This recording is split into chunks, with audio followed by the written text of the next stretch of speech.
Bulletin میں سب سے پہلے آپ کو بتائیں گے اسلام آباد ہائی کورٹ نے آڈیو لیکس کیس کی ان چیمبر سماعت کی درخواست مسترد کر دی ہے۔ آڈیو لیکس کیس کے 25 جون کی سماعت کے تحریری حکم میں کہا گیا ہے کہ وفاقی حکومت سرب مہر لفافے میں دستاویزات جمع کرائے۔ عدالت نے غلط بیانی پر چیئرمین پی ٹی اے اور ممبران کو توہین عدالت کا شو کاز نوٹس بھی جاری کر دیا۔ اس بارے میں مزید جانیں گے نمائندہ جیو نیوز ہمارے ساتھ موجود نہیں ہے، لیکن اسلام آباد ہائی کورٹ نے آڈیو لیکس کیس کی ان چیمبر سماعت کی درخواست مسترد کر دی ہے۔ آڈیو لیکس کیس کے 25 جون کی سماعت کے تحریری حکم میں کہا گیا ہے کہ وفاقی حکومت سرب مہر لفافے میں دستاویزات جمع کرائے۔ عدالت نے غلط بیانی پر چیئرمین پی ٹی اے اور ممبران کو توہین عدالت کا شو کاز نوٹس بھی جاری کر دیا ہے۔ مولانا فضل الرحمان اسلام آباد میں پریس کانفرنس کر رہے ہیں۔ اور شفاف غیر جانبدارانہ انتخابات منعقد کیے جائیں جس سے اسٹیبلشمنٹ اور ہمارے خفیہ ادارے دور رہیں اور اس کی مکمل ضمانت ہو کہ کسی طریقے سے بھی اسٹیبلشمنٹ اور ان کے ادارے وہ الیکشن کے عمل میں مداخلت نہیں۔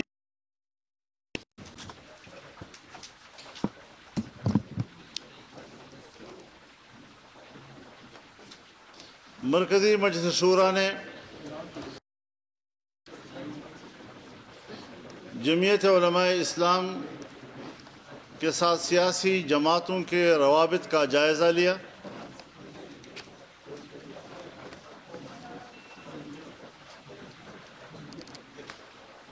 سیاسی جماعتوں کے ساتھ رابطے کو ایک سیاسی عمل قرار دیا۔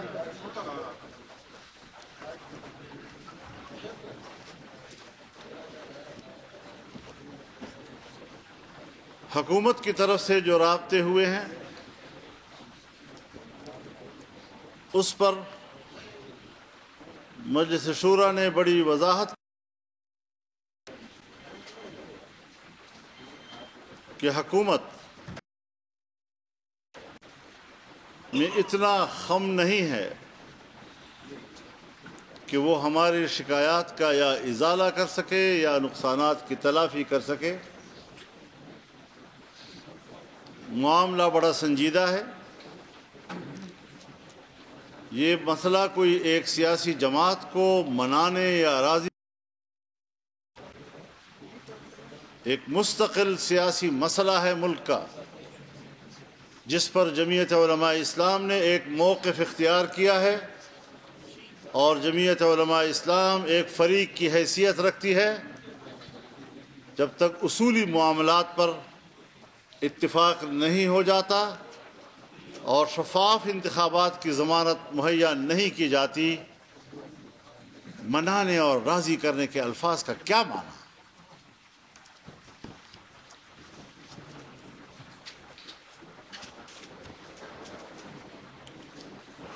پی ٹی آئی کے وفود نے بھی رابطے کیے ہیں، مجلس شورا نے اس کا بھی جائزہ لیا۔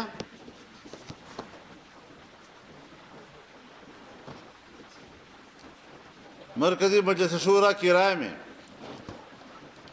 پی ٹی آئی کے خلاف 10-12 سال قبل سے ہمارا موقف اور اس حوالے سے ہمارے تحفظات بہت سنجیدہ ہیں۔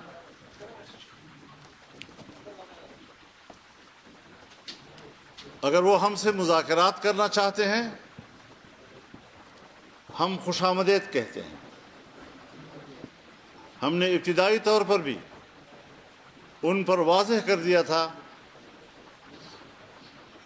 کہ اگر اختلافات دور کرنے ہیں یا ہمارے تحفظات دور کرنے ہیں، اس اور موافق ماحول ترتیب دینے کے لیے ہم آمادہ ہیں، اور ہم نے آنے والے وقتوں کے لیے جن مثبت رویوں کا تعین کیا ہے، ہم آج بھی اپنے ان مثبت رویوں پر قائم ہیں، لیکن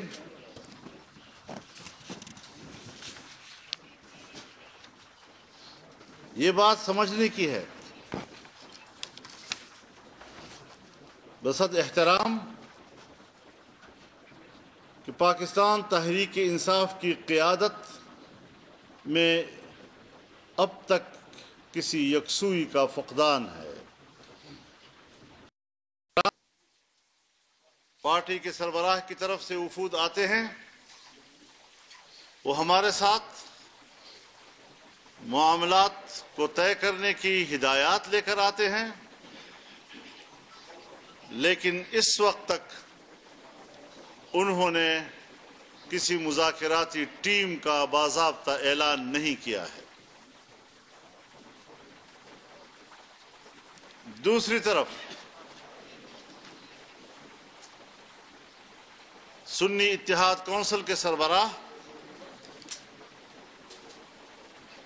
جن کا میں دل سے احترام کرتا ہوں، انہوں نے کل ہی بیان دیا ہے کہ جمعیت علماء اسلام کے ساتھ اتحاد نہیں ہو سکتا۔ اب یہ دو بالکل متوازی اور متصادم قسم کی آراء،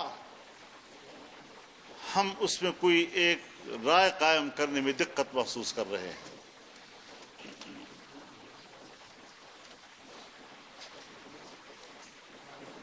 تاہم ایک بہتر سیاسی ماحول تشکیل دینے میں ہمیں کوئی ہچکچاہٹ نہیں ہے۔ سیاسی جماعت اختلافات کو طے کرنے کے لیے نہ مذاکرات کا انکار کرتی ہے اور نہ مسئلے کے حل کا انکار کرتی ہے۔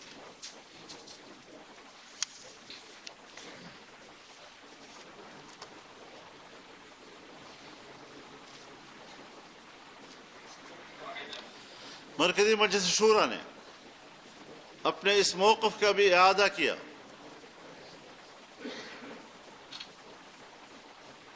کہ آئین تمام اداروں کے دائرہ کار کا تعین کرتا ہے، بشمول افواج پاکستان کے تمام ادارے اپنے دائرہ کار سے وابستہ ہو جائیں، ملک اور قوم کے لیے اپنا کردار جو آئین متعین کرتا ہے ادا کرتے رہیں۔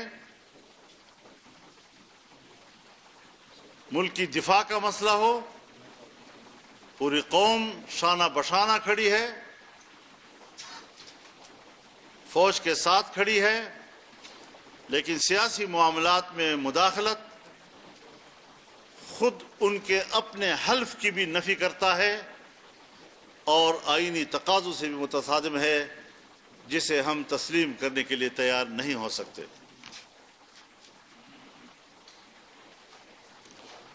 حال ہی میں جو انہوں نے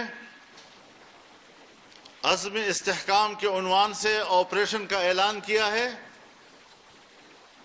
وہاں بھی یکسوئی نہیں پائی جا رہی۔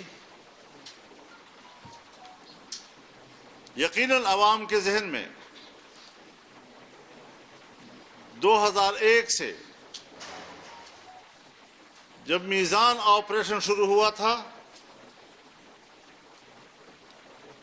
اور رد الفساد آپریشن تک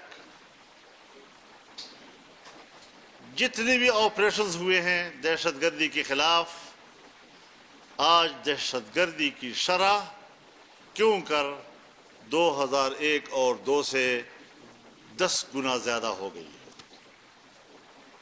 مرض بڑھتا گیا جوں جوں دوا کی۔ قوم کو اعتماد نہیں رہا ہے، پھر لوگ گھر بار کیوں چھوڑیں گے؟ اور 2 روز کے بعد وزیر اعظم ہاؤس سے اس کی وضاحت جاری ہوئی۔ کچھ معلوم نہیں کہ اب لوگ کس بیان کی طرف متوجہ ہوں۔ پورے ملک میں ایک اضطراب، 2 صوبوں میں خاص طور پر ایک اضطراب، عوام صبح و شام کنفیوز ہیں، غیر محفوظ ہیں، گھر سے باہر نکلتے ہیں، یقین نہیں ہوتا کہ ہم گھر واپس صحیح سلامت لوٹ سکیں گے یا نہیں۔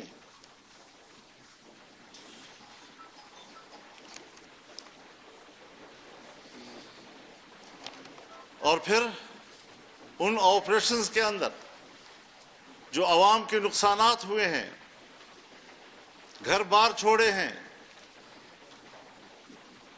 اور پھر ان کے گھر تباہ ہو گئے ہیں، آج تک ان کے نقصانات کے معاوضات نہیں دیے گئے۔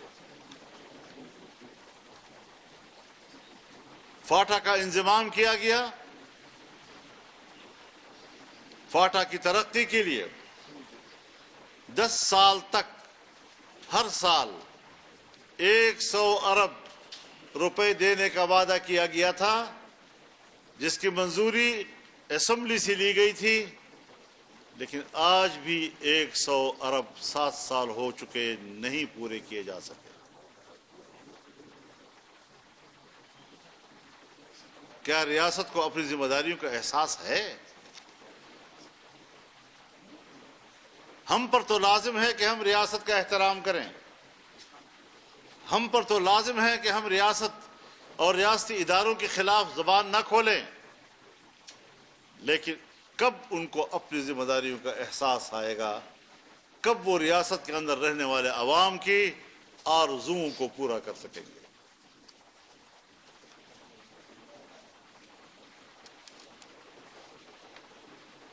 جمعیت علماء اسلام پاک چائنا تعلقات کی مکمل حمایت کرتی ہے، اس کو مضبوط سے مضبوط تر دیکھنا چاہتی ہے،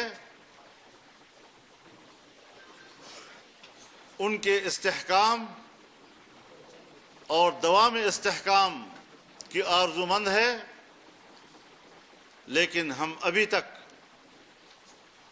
پاکستان میں سرمایہ کاری کے لیے چائنا کا اعتماد بحال نہیں کر سکے۔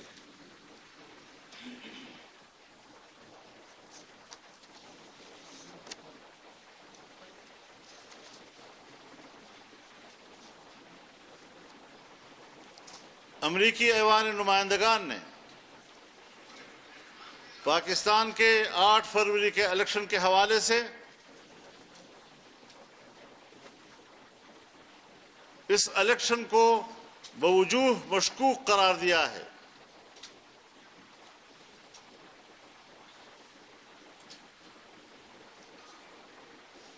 ہر چند کہ ہم یہ سمجھتے ہیں، اور جمعیت علماء اسلام کی یہ واضح رائے ہے کہ امریکہ پاکستان کے معاملات سے دور رہے، اس پہ مداخلت کی ہم اجازت نہیں دیتے۔ تاہم پاکستان کی ریاست کہاں کھڑی ہے، اس کی خارجہ پالیسی کہاں کھڑی ہے؟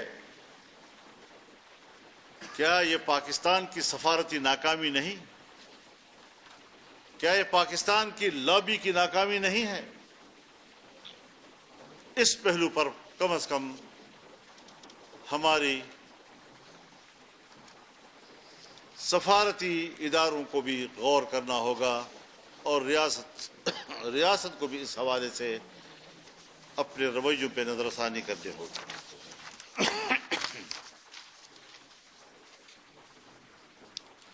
مرکزی مجلس شورا نے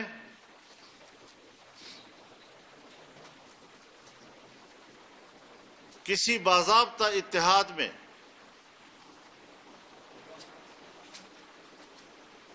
جانے کا انتظار کیے بغیر اپنے پلیٹ فارم سے جدوجہد جاری رکھنے کا فیصلہ کیا ہے۔ البتہ رابطوں کے عمل کو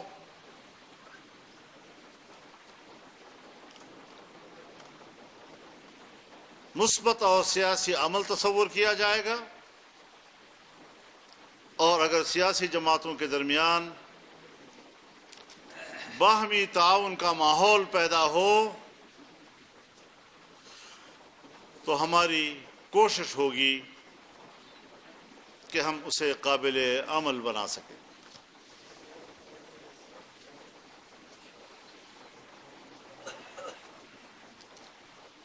کہا گیا کہ ہم افغانستان کے اندر جا کر حملے کریں گے، یہ کوئی نئی بات تو نہیں ہے۔ تم نے 9/11 کے فوراً بعد پاکستان کے اندر امریکیوں کو ہوائی اڈے دیے، تم نے اپنی فضائیں امریکیوں کے حوالے کی. 20 سال تک تم نے پاکستان کے ہوائی اڈوں سے امریکی جہازوں کو اڑنے کی اجازت اور اپنی فضاؤں سے گزر کر افغانستان میں بمباریوں کی اجازت دی. 20 سال تک افغانستان پر آپ کی سرزمین سے بمباریاں ہوتی رہیں، وہ نظر نہیں آ رہی. آج دہشت گردی کے عنوان سے پھر ایک بھڑک مارنے کی کوشش کر رہے ہو کہ ہم افغانستان میں جا کر کارروائی کریں گے. تو درون درچ کر دی کہ بیرون خانہ آئی. پاکستان کی دہشت گردی کو روکنے اور اس کے خاتمے میں تو تم ناکام ہو چکے ہو. اب جاتے ہو اپنی ناکامیوں پر پردہ ڈالنے کے لیے افغانستان میں حملوں کی بات کرتے ہو.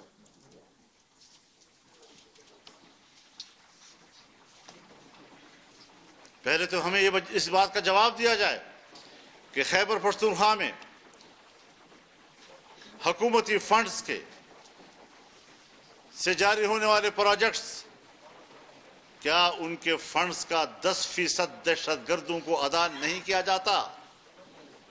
ریاست سے شہری کو سوال کرنے کا حق ہے کہ یہ تم دہشت گردوں کے معاون ہو یا دہشت گردوں کے مقابلے میں بے بس ہو. ہم ریاست کے لیے فکر مند ہیں. ہمیں ان طفل تسلیوں سے تسلیاں دینے کی کوشش نہ کی جائے، سنجیدہ گفتگو کی جائے. ہم معاملات کو آپ سے بہتر جانتے ہیں.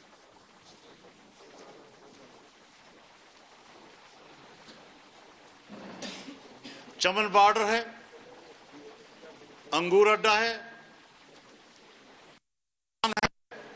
میران شاہ سے آگے کورم ایجنسی کا بارڈر ہے، جمرود ہے اور باجوڑ تک جائیں.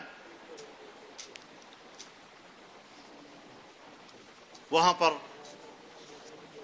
بارڈر پر آباد پاکستانی آبادیوں پر وہ قدغنیں لگائی جا رہی ہیں کہ دنیا کے کسی ملک میں اس قسم کی قدغنیں نہیں ہیں.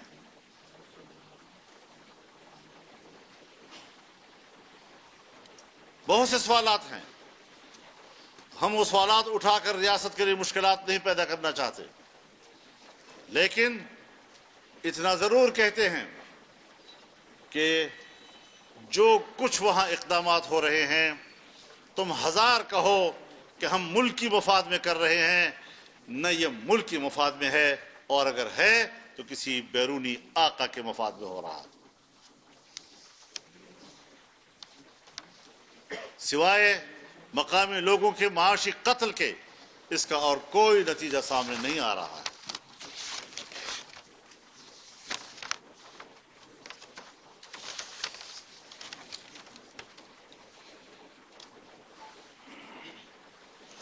جمعیت علماء اسلام نے 5 اگست کو، جس روز انڈیا نے کشمیر پر قبضہ کیا اور اپنے آئین کے آرٹیکل 370 کو حذف کر کے کشمیر کی مستقل حیثیت کا خاتمہ کیا، ہم پورے ملک میں یوم سیاہ منائیں گے. جمعیت علماء اسلام نے